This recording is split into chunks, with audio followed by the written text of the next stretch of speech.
Hello friends, मैं सपना शर्मा। आप सभी का मेरे चैनल में स्वागत है। प्लीज़ सब्सक्राइब करना मत भूलिएगा। ये चैप्टर 2 है या यूनिट 2 है, जो कि बहुत इम्पोर्टेंट है एक्सटर्नल के पर्पज़ से, जेईई एग्ज़ाम के पर्पज़ से। तो आप इसको, और इसमें न्यूमेरिकल बहुत आते हैं, डेरिवेशंस आते हैं, थ्योरी पूछी जाती है, मतलब काफ़ी स्कोरिंग है आपका एक्सटर्नल पेपर में। तो आप इसको अब देख लेते हैं हम। मैंने आज से इंग्लिश और हिंदी दोनों में नोट्स स्टार्ट कर दिए बनाना, क्योंकि काफ़ी लोगों की मेरे को रिक्वेस्ट आ रही थी कि मैम इंग्लिश में भी बनाइए, तो इसलिए अब ये फर्स्ट टॉपिक है, जैसे सिस्टम ऑफ फोर्सेस। इसको बोलते हैं बलों का निकाय।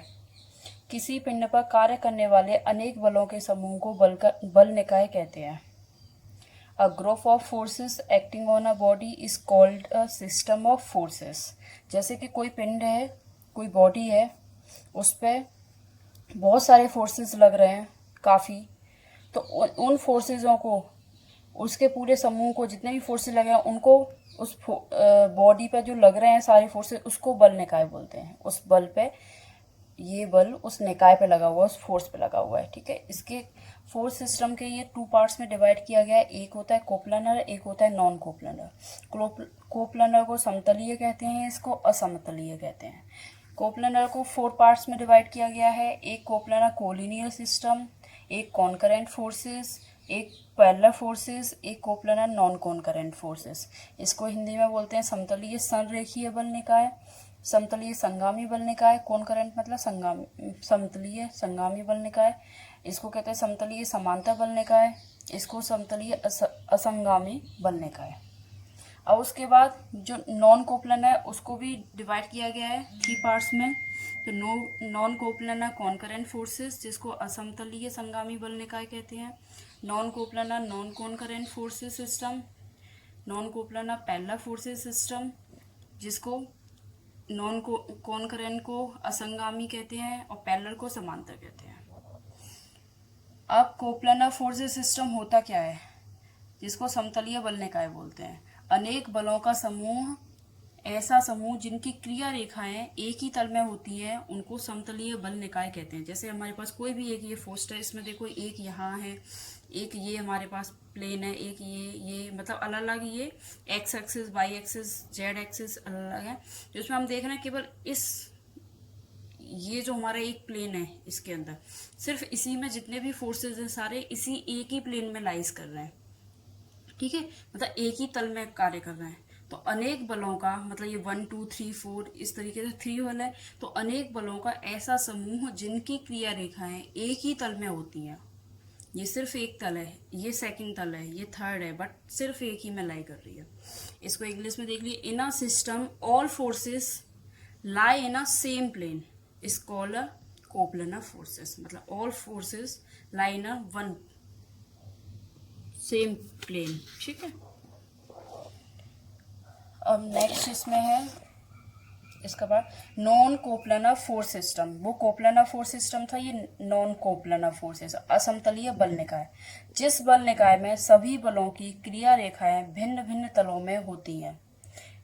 जैसे यहाँ पे हमारे पास ये प्लेन है, देख रहे हैं हम कि एक ये इसका वो है प्लेन है, एक ये है, इसमें अलग अलग एक 1 2 3 4, तो ये इसमें कुछ कर रहे हैं, कुछ इसमें कर रहे हैं, तो मतलब 1 2, तो क्या हो गया, ये डिफरेंट प्लेन्स में काम कर रहे हैं। तो जिस बल निकाय में सभी बलों की क्रिया रेखाएं भिन्न भिन्न तलों में होती हैं, तो 1 2, तो इस तरीके से ये हो गया डिफरेंट, मतलब नॉन कोप्लनर फोर्सेस। ये आता है क्वेश्चन काफ़ी, तो इसलिए देख लें अच्छे से इसको, डेफिनेशंस आती हैं इसकी। और इंडिविजुअली भी कभी कभी सिर्फ नॉन कोप्लनर क्या होता है, कोप्लनर क्या होता है, ये ऐसे सिंपल पूछ लिया जाता है, तो आपको डायग्राम बना के तब उसको एक्सप्लेन करना है, ठीक है। अब ये पार्ट है उसके, अभी मैंने जो बताए थे कि कोप्लनर, कॉन्करेंट फोर्सेस और ये सारे, तो अब इनके इंडिविजुअली, अभी तो मैंने बताया कोप्लनर क्या होता है, नॉन कोप्लनर। अब इनके पार्ट्स के बारे में बताऊंगी, और ये एग्जाम में काफ़ी आता है, तो इसको प्लीज़ देख लीजिएगा, ये काफ़ी बेनिफिशियल रहेगा आपके लिए। और ये यूनिट बहुत स्कोरिंग है, इसमें बहुत इंपॉर्टेंट चीज़ें मिलेंगी जिनके न्यूमेरिकल्स होंगे। अब है ये कोप्लनर कॉन्करेंट फोर्स है। In coplanar concurrent system of forces all the forces act in the same plane and they intersect at a common point.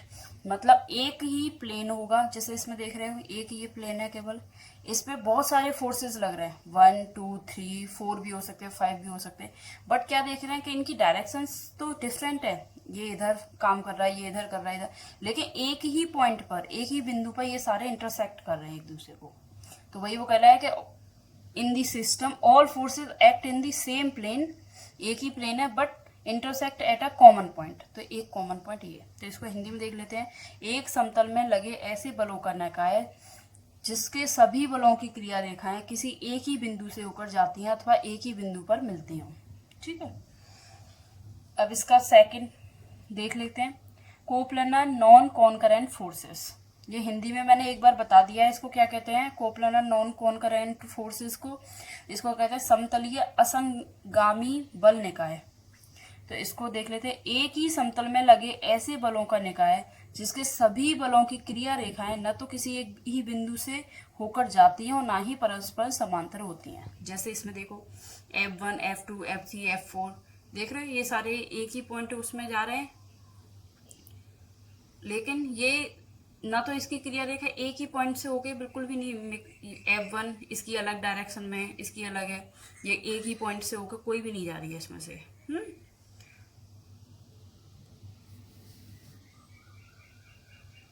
ठीक है, अलग अलग डिफरेंट है और ना समांतर है एक दूसरे के।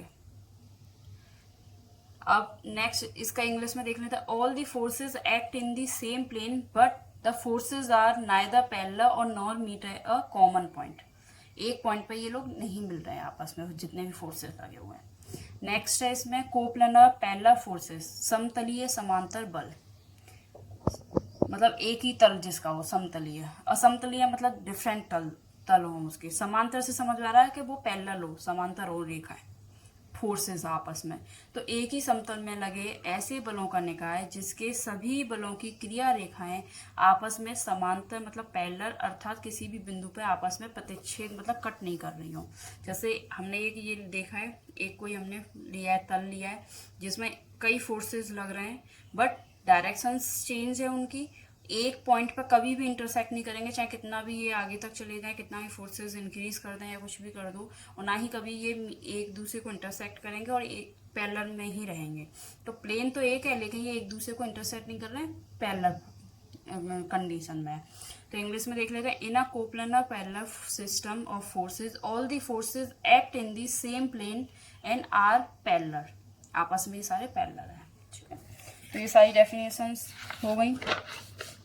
नेक्स्ट इसमें नॉन कोप्लनर कॉनकरेंट फोर्सेस, इसमें क्या है, भिन्न भिन्न तलों में लगे ऐसे बलों का निकाय जिसके सभी बलों की क्रिया रेखाएं किसी एक ही बिंदु से होकर जाती हैं और एक ही बिंदु पर मिलती हैं। क्या हो रहा है इसमें, ये सारे ये फोर्सेस लगे हुए हैं, इसमें क्या हो रहा है कि इसके तल भी अलग हैं, 1 2 3 4, कोई इधर जा रहा है, कोई इधर जा रहा है, कोई इधर जा रहा है, कोई इस वाले तल में, कोई मतलब 1 2 3 तीन तल उसने यूज किए हुए हैं उसमें, और एक ही लेकिन पॉइंट से एक ही से जा रही हैं। तो वह भिन्न भिन्न तलों में लगे ऐसे बलों का निकाय जिसके सभी बलों की क्रिया रेखाएं किसी एक ही बिंदु से होकर जाती हैं लेकिन आपस में इंटरसेक्ट नहीं करती हैं, मतलब आपस में एक ही बिंदु पर मिलती हैं लेकिन अलग अलग तलों में होती हैं। In this system all the forces lie in the different planes and they are intersect at a common point. ठीक है,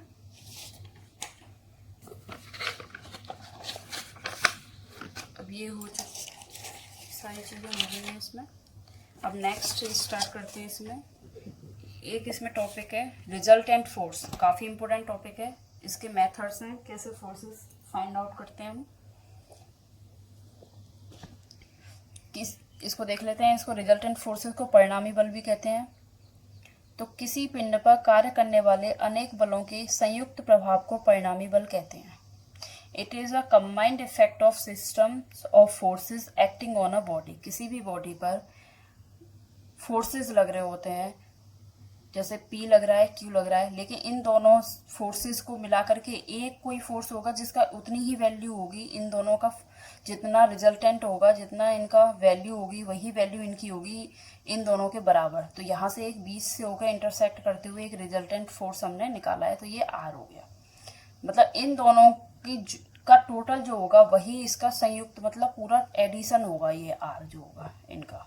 ठीक है, अब मेथड फाइंड रिजल्टेंट फोर्स, ये फोर्सेस निकालने के कई मेथड्स होते हैं, जैसे एनालिटिकल मेथड होता है, एक जियोमेट्रिकल मेथड होता है। एनालिटिकल मेथड में मतलब गणनात्मक विधि से सॉल्व करते हैं, जियोमेट्रिकल ज्यामिति विधि से, डायरेक्ट ये रेखाएं और ये सब बना के ज्यामिति विधि से सॉल्व करना।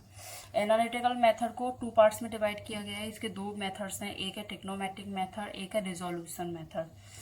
ट्रिग्नोमेट्रिक को त्रिकोणमितीय विधि कहते हैं, रिजोल्यूशन मेथड को वियोजन विधि कहते हैं।